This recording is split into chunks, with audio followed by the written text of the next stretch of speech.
இன்றைக்கி அட்டகாசமான அரைச்சி விட்ட சாம்பார் தான் செய்து காட்ட போகிறேன். அது டேஸ்ட்லேயும் செமையாக அசத்திடும். இட்லி கூட நல்லா மொண்டு மொண்டு ஊற்றியும் சாப்பிட்லாம். தோசை கூட ஊற்றி நல்லா தோசை பிசைஞ்சு கூட சாப்பிட்லாம். என்னை போலவே நீங்களும் உங்கள் வீட்டில் இதே சாம்பாரை செஞ்சு அசத்த போகிறீங்க. எப்படி செய்கிறதுன்னு பார்த்துடலாமா?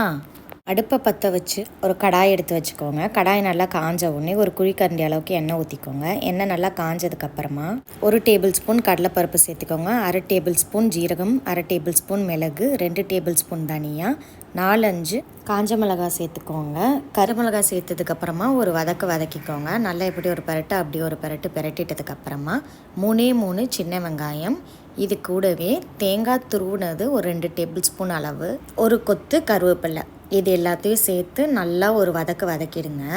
நல்லா வதங்கிட்டதுக்கப்புறமா சிம்மில் வச்சு தான் வதக்கணும். அதுக்கப்புறம் ரொம்ப கரிஞ்சிடக்கூடாது, அது மட்டும் பார்த்துக்கோங்க. கரிஞ்சிடாமல் இருந்தால் தான் சாம்பார் நல்லா டேஸ்ட்டாக இருக்கும். அதனால் ஒரே நிமிஷத்தில் ஸ்டவ் ஆஃப் பண்ணி இறக்கிடுங்க. அது நல்லா ஆறட்டும். இப்போ அடுப்பை பற்ற வச்சுக்கோங்க. இன்னொரு கடாய் எடுத்துக்கோங்க. கடாய் நல்லா காஞ்சதுக்கப்புறம் ஒரு குழிக்கரண்டி அளவுக்கு எண்ணெய் ஊற்றிக்கோங்க. எண்ணெய் நல்லா காஞ்சதுக்கப்புறமா 1 டேபிள் ஸ்பூன் கடுகு, 1 டேபிள் ஸ்பூன் ஜீரகம். கடுகும் ஜீரகம் நல்லா பொரியட்டும். பொரிஞ்சதுக்கப்புறமா ஒரே ஒரு பெரிய வெங்காயம் நறுக்கி வச்சுருக்கேன். வெங்காயம் சேர்த்து நல்லா வதக்கிக்கோங்க. நல்லா கோல்டன் ப்ரௌன் ஆனதுக்கப்புறமா ஒரே ஒரு தக்காளி, பெரிய சைஸ் தக்காளி நறுக்கி வச்சுருக்கேன். அந்த தக்காளி உள்ளே சேர்த்து நல்லா வதக்கிக்கோங்க. காய்கறி நீங்கள் எந்த காய்கறி வேணால் சேர்த்துக்கலாம். நம்ம வீட்டில் பார்த்திங்கன்னா முருங்காவும் மஞ்சள் பூசணியும் இருந்துச்சு. ஸோ அந்த காய்கறி தான் நான் சேர்த்துருக்கேன். உங்கள் வீட்டில் என்ன காய்கறி இருக்கோ நீங்கள் அதை சேர்த்துக்கலாம். ஆனால் மஞ்சள் பூசணி சேர்க்கும்போது டேஸ்ட் இன்னுமே ரொம்ப நல்லாயிருக்கும். நல்லா காயை சேர்த்ததுக்கப்புறம் கலந்து விட்டுக்கோங்க. நல்லா ஒரு 3 நிமிஷம் நல்லா கலந்து விட்டதுக்கப்புறமா ஒரு 1/2 டேபிள் ஸ்பூன் மஞ்சள் சேர்த்துக்கோங்க. 1 டேபிள் ஸ்பூனுக்கு அளவுக்கு பெருங்காய தூள் சேர்த்துக்கோங்க. 1 டேபிள் ஸ்பூன் வீட்டிலே அரைச்ச சாம்பார் மசாலா தூள் இருந்துச்சுன்னா சேர்த்துக்கோங்க.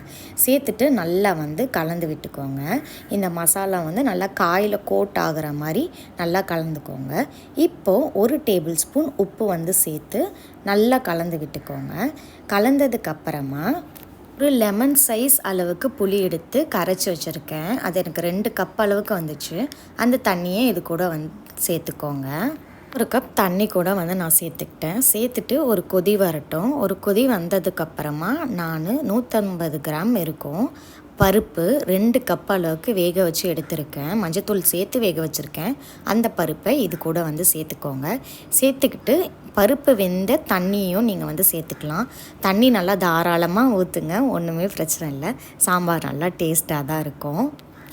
நல்லா ஒரு கலந்து விட்டு மூடி போட்டு கரெக்டாக ஒரு 5 நிமிஷம் வேக வச்சுருங்க. அந்த 5 நிமிஷத்துலேயே காய்கறி நல்லா வெந்துடும்.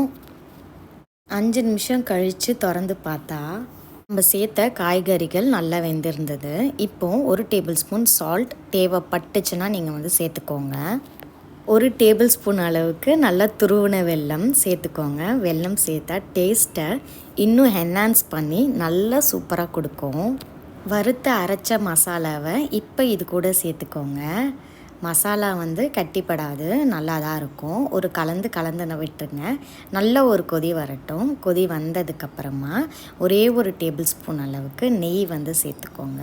நெய் சேர்க்கும் போது சாம்பார் ஃபுல்லாக அந்த நெய் வாசனை இருக்கும். அதனால சாம்பார் இன்னுமே நல்லா டேஸ்ட்டாக இருக்கும். ஒரு கை ஃபுல்லாக கொத்தமல்லி தூவி விட்டு நல்லா கலந்து எடுத்தால் அட்டகாசமான sambar ready.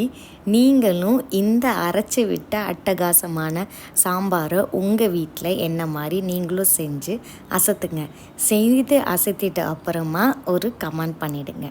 Bye friends, thank you, keep supporting, love you all, tata, bye. இதே மாதிரி என்னோடய எல்லா வீடியோக்கும் சப்போர்ட் பண்ணுங்கள்.